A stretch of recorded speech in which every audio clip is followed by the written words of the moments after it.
कार्तिक महात्म अध्याय 12। कथा शुरू करने से पहले गुरु महाराज जी का ध्यान करेंगे। गुरुर् ब्रह्मा गुरुर्विष्णु गुरुर्देवो महेश्वरा गुरुर् साक्षात् परब्रह्म तस्मै श्री गुरुवे नमः। इसके बाद गणेश जी महाराज जी की जयकारा लगाएंगे। बोलिए गणेश जी महाराज जी की जय। कथा सुनने से पहले अपने हाथ में चावल ले लीजिए। इसके बाद गणेश जी महाराज जी का जयकारा लगाइए। बोलिए गणेश जी महाराज की जय। एक बुढ़िया थी, वे मिट्टी गणेश जी की पूजा किया करती थी। रोज बनाती थी, रोज गल जाते थे। एक दिन बुढ़िया ने देखा कि एक सेठ का मकान बन रहा है। वे मिस्त्री के पास गई और बोली, भैया मेरा पत्थर का गणेश गढ़ दो।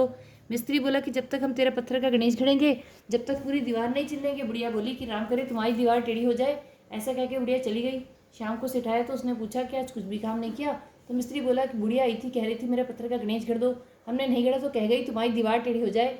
तब से दीवार टेढ़ी हो जाती है, ढानी पड़ती है। सेठ ने बुढ़िया को बुलवाया, कहा कि हम तुम्हारे सोने के गणेश जी गढ़वा देंगे, तुम्हारी दीवार सीधी करा दो। सेठ ने बुढ़िया को सोने के गणेश जी गढ़वा दिए, उसकी दीवार सीधी हो गई। जैसे सेठ के बेड़े काम सीधे करे ऐसे हम सबके करना।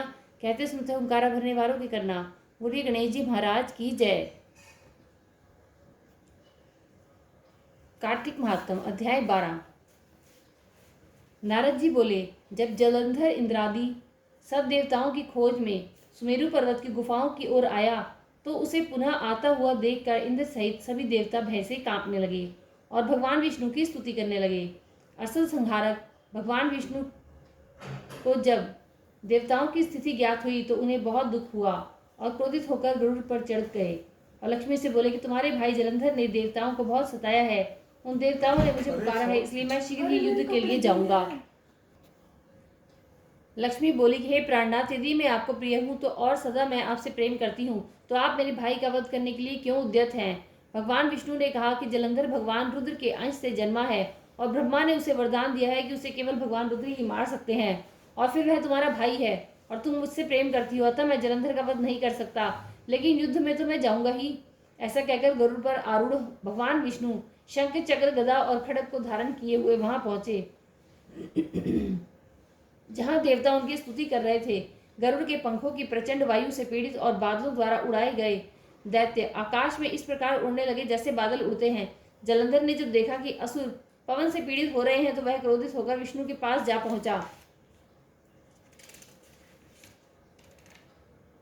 12वां अध्याय समाप्त। बोली कार्तिक के ठाकुर की जय, तुलसी मैया की जय। शनिवार की कथा। एक ब्राह्मण था, पाठ करने जा रहा था। रास्ते में शनिचर महाराज मिले। ब्राह्मण बोला, कहाँ जा रहे हो। शनिचर बोला कि राजा के लगने जा रहा हूँ। ब्राह्मण बोला कि राजा के लगेगा, सारी प्रजा दुखी होगी, मेरे लग जा।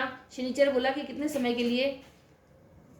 ब्राह्मण बोला 7 साल की ना उठी जाए, 5 साल की ना उठी जाए, 2.5 साल की ना उठी जाए, 1.25 साल की ना उठी जाए। 1.25 पहर की ओटली।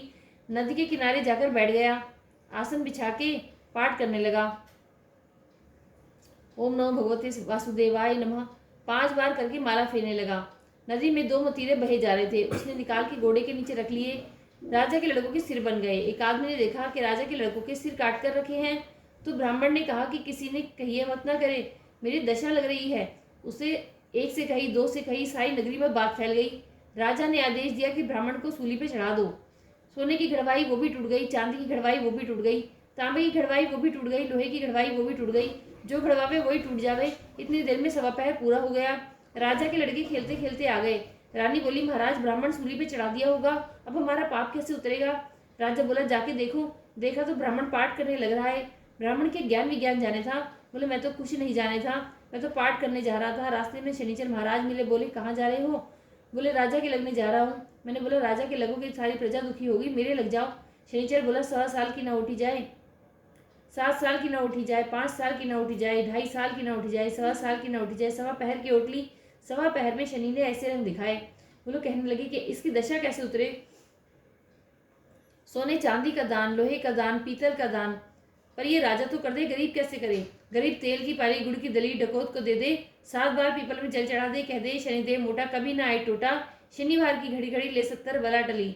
7 बार कह दे, 7 बार पीपल में जल चढ़ा दे, सारी बला टल जावे।